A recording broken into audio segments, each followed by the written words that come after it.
Bom dia, amigo web telespectador, amiga web telespectadora da AltV, a TV da internet. Estamos começando mais um Agropapo, o seu talk show do agronegócio.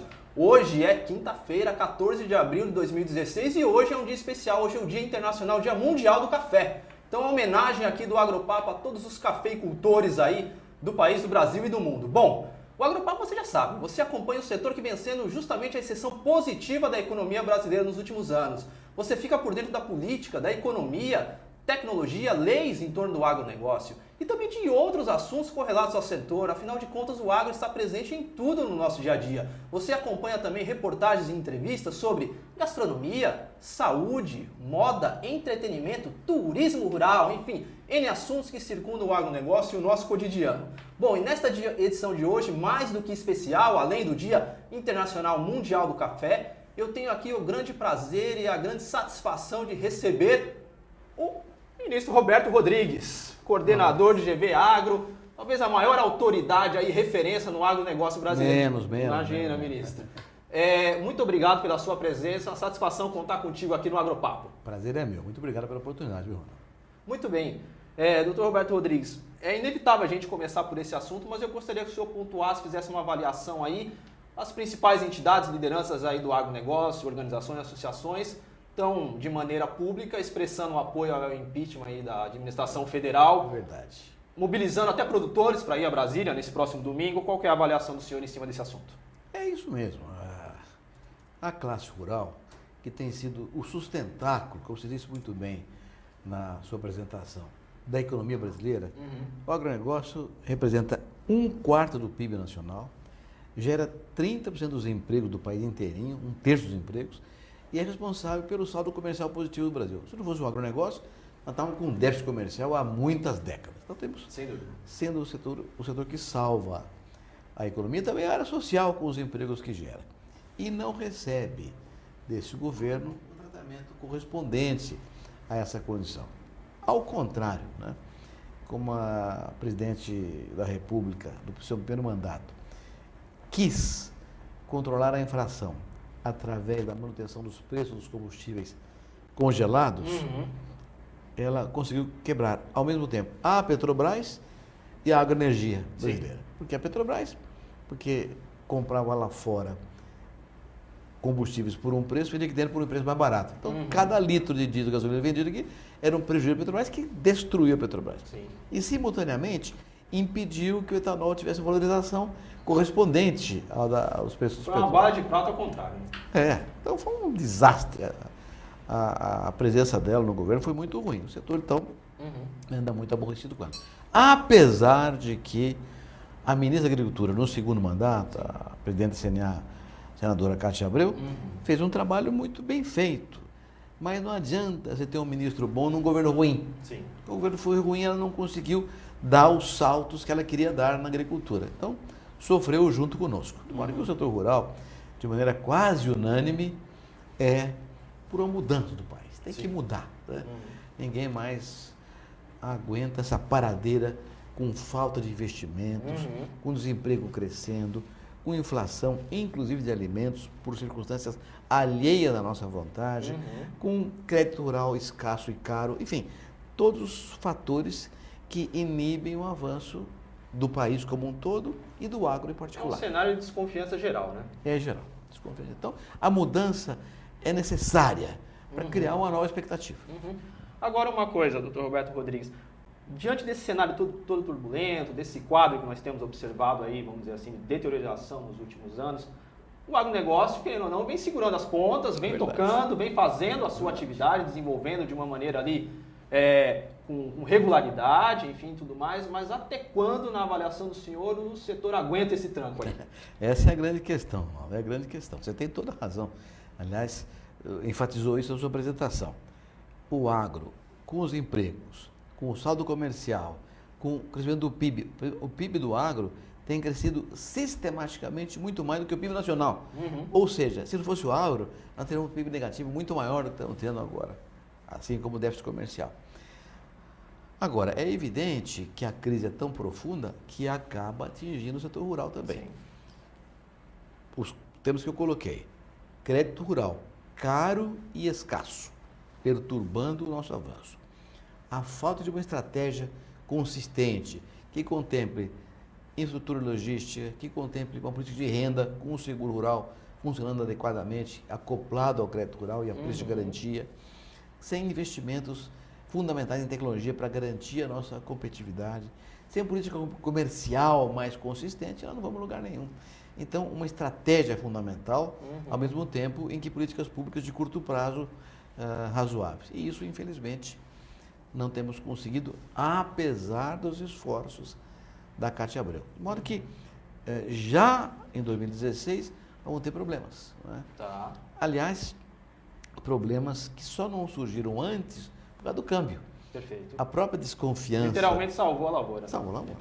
A própria desconfiança em relação à economia brasileira fez com que nós tivéssemos a valorização do dólar e recebemos na agricultura em reais melhor do que se tivesse com um dólar mais barato. Então isso compensou. Mas agora, o câmbio também começa a ser desvalorizado, os preços caíram em dólar lá fora. Tá. Temos um problema muito sério na franja norte do país com o El Niño, que destruiu a produção de soja e milho, elevando os custos desses produtos de forma dramática. Então, hoje o agro precisa de políticas públicas para compensar esses problemas. E não é o que está sinalizado. Uma resposta puxa uma pergunta e vice-versa. O senhor pontuou aí de uma maneira, assinalou de uma maneira breve, mas pontual, justamente essa questão da estratégia, né? Independentemente da troca ou não da administração federal, o que falta, de fato, é uma estratégia mais robusta, com maior musculatura de políticas públicas para o agronegócio, né? Exatamente. Esse é o ponto. Né? Eu até digo com muita tristeza que a última estratégia consistente para o agro Brasil foi no governo Geisel, quando foi criada a Embrapa, instalada a Embrapa, a Embrater, a política de preços mínimos ganhou uma dimensão melhor, o crédito rural cresceu. Então foi há mais de 40 anos, nunca mais houve uma estratégia. Olha em logística, por exemplo, o tema central hoje talvez o principal gargalo do agro seja a logística. Um saco de milho sai lá do norte de Mato Grosso e chega em Paranaguá, o frete é quase o preço da saca de milho. Então nós perdemos competitividade, somos competitivos dentro das fazendas, mas quando o produto sai da fazenda, perdemos competitividade. Muito bem mesmo. Bom, a gente está terminando o primeiro bloco do Agropapo. No segundo bloco, vamos continuar essa boa conversa boa. Vamos falar de tecnologia. Vamos falar assim, sempre passa rápido, mas aí vamos esmiuçar muito mais todos esses desafios e também oportunidades do agronegócio daqui para frente. Ótimo. Muito bem, nós vamos ao primeiro intervalo do Agropapo, seu talk show do agronegócio, aqui na UTV, a TV da internet. Relembrando que você pode rever este e outros programas no YouTube, basta digitar Agropapo lá na busca. Não deixe também de curtir a nossa fanpage, que é facebook.com/agropapo, e o nosso perfil no Twitter, que é @agro_papo. Vamos ao primeiro intervalo e voltamos já já.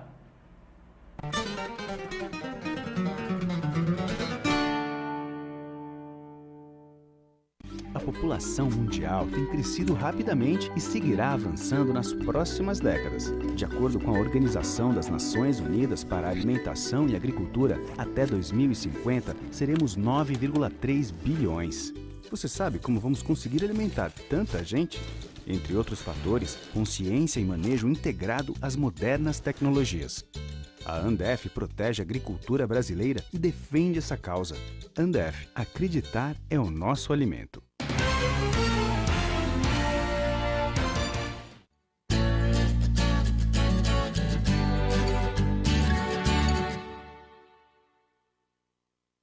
Pecuarista, dobre seu lucro na seca com Vemax Virginia Amicina. Veja o que criadores como você dizem sobre esta tecnologia. Hoje, a Virginia Amicina, no meu sistema de produção, ela é indispensável. O que eu estou tendo de resultado é justamente utilizando a Virginia Amicina. A Virginia Amicina realmente dá resultado. Já tenho recomendado para vários pecuaristas. Demorou, errou. Viu como é simples? Exija Virginia Amicina no mineral do seu rebanho. Vemax Virginia Amicina. A dose certa para produzir mais.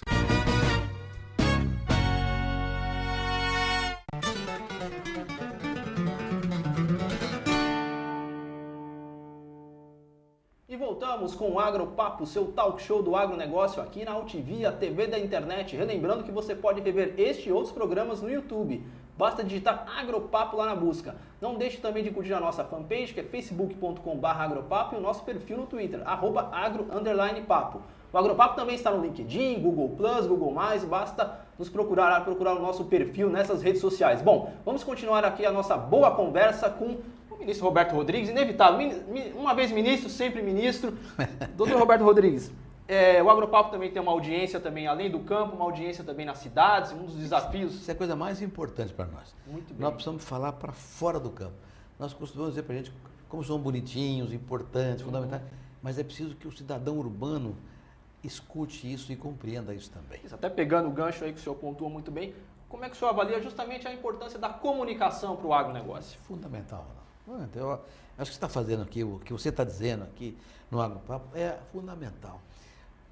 Eu considero, depois de 50 anos de luta pela agricultura, eu estou com 51 anos de formado já em agronomia e na agricultura todo esse tempo, que numa democracia, como felizmente é o Brasil, políticas públicas só acontecem se a maioria da sociedade assim o desejar. Se houver uma visão distorcida da sociedade em relação a esse ou aquele setor, por exemplo, no agro, Sim. então nunca teremos políticas públicas adequadas.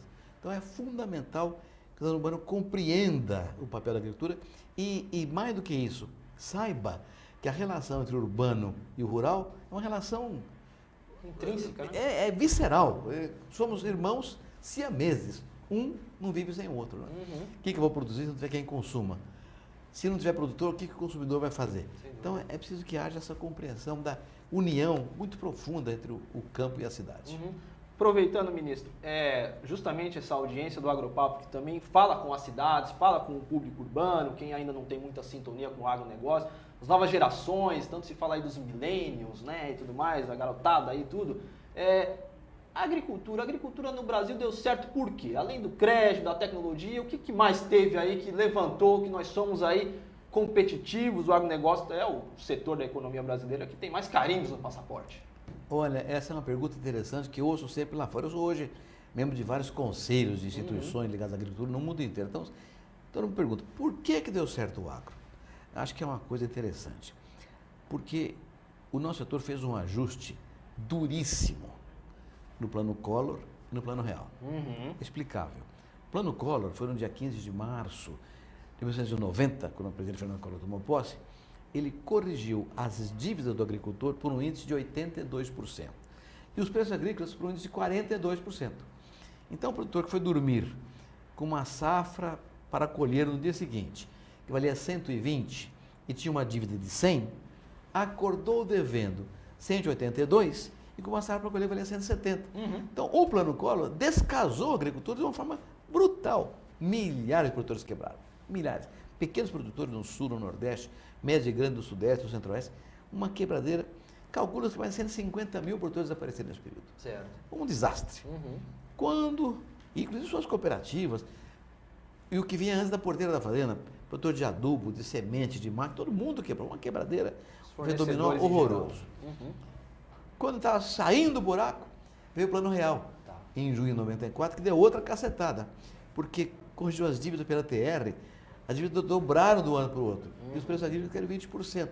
Então, todo mundo falava na época, até hoje, todo mundo se lembra disso, que a agricultura foi a âncora verde do Plano Real, que foi quem sustentou a estabilização da economia, mas a um custo brutal. Só que, Ronaldo, é aqui que vem o ajuste. Pulo do gato. O ajuste. Aqueles produtores que não quebraram foram obrigados a buscar tecnologia e gestão, que não eram temas relevantes com inflação de 80% ao mês.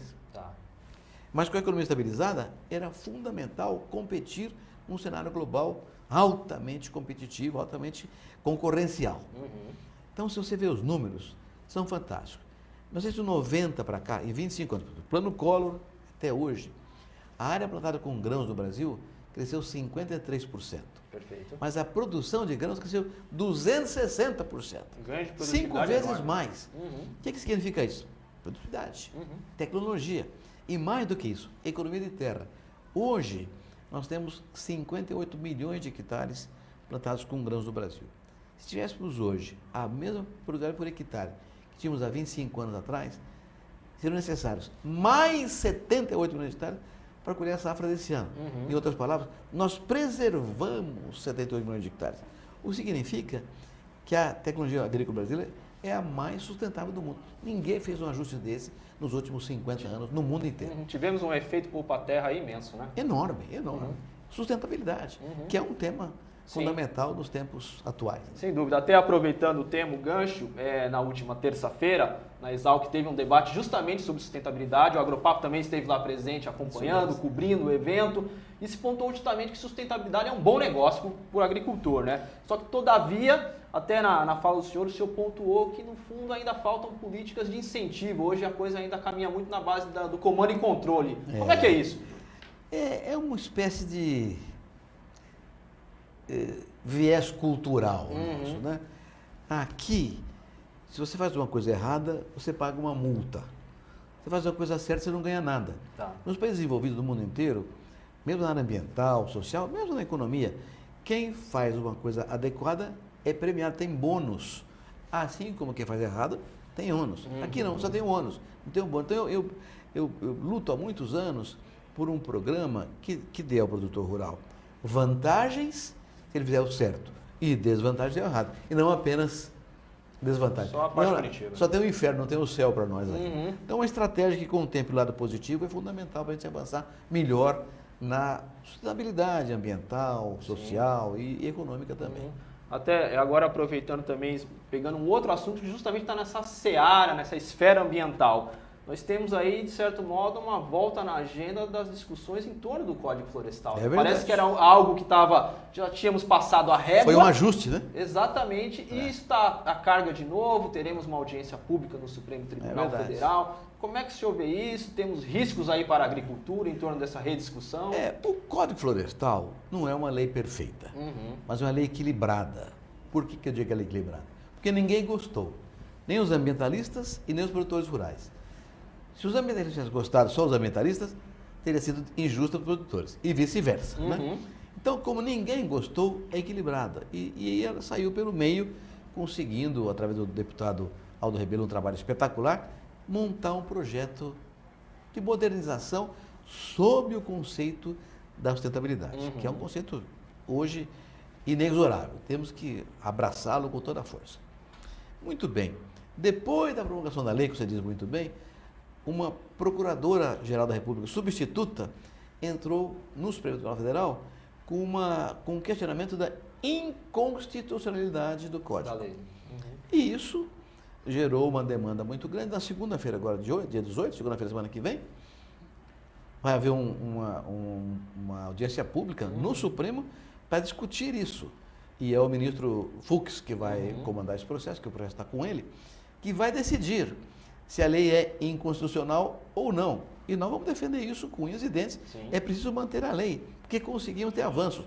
Hoje tem um cadastro ambiental rural que permite conhecer a realidade de cada fazenda brasileira e que dá acesso ao crédito rural, senão não vai ter crédito rural. Quando estiver pronto, é uma radiografia da agricultura que nenhum outro país rigorosa. tem. Ninguém tem. Então, nós fizemos um Código Florestal que não é perfeito, mas é o melhor do mundo. E voltar atrás agora joga a agricultura na ilegalidade. O Código condicionou o produtor, todo produtor, a ficar dentro da ilegalidade e olhar com previsibilidade para frente. Se você não olha o futuro, você não sabe o que você pode fazer hoje. Então é fundamental que o Código seja mantido. Pacificar isso, né? Pacificar isso. Muito bem, Miri. Estamos terminando o segundo bloco do Agropapo. No terceiro bloco, vamos aí esmiuçar, falar mais da agricultura e do futuro, dos desafios e oportunidades do agronegócio brasileiro. Voltamos já, ok? Vamos nessa. Muito bem. Nós vamos a mais um intervalo do Agropapo, seu talk show do agronegócio, aqui na UTV, a TV da internet. Não deixe de curtir a nossa fanpage, facebook.com/agropapo. Procure lá no YouTube também todas as edições já feitas do Agropapo. Basta digitar Agropapo na busca. E também não deixe de curtir o nosso perfil no Twitter, @agro_papo. Vamos a um brevíssimo intervalo e voltamos com essa ótima, boa conversa com o Dr. Roberto Rodrigues e voltamos já já.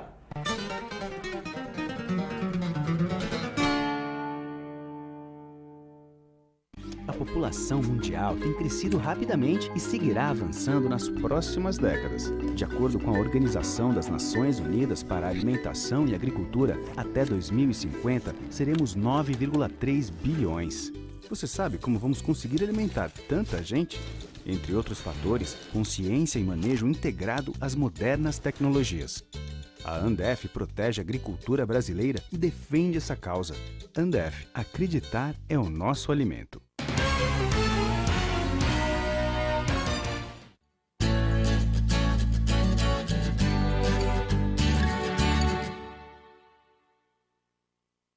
Pecuarista, dobre seu lucro na seca com Vemax Virginia Amicina. Veja o que especialistas dizem sobre esta tecnologia. E a Virginia Amicina, na verdade, tem viabilizado um sonho de mudança da rentabilidade dos pecuaristas que participam conosco. Então, acho que a Virginia Amicina é uma tecnologia que veio para ficar. Nós já temos vários clientes utilizando essa tecnologia com resultados fantásticos. Não dá para deixar de utilizar. Exija Virginia Amicina no mineral do seu rebanho. Vemax Virginia Amicina. A dose certa para produzir mais.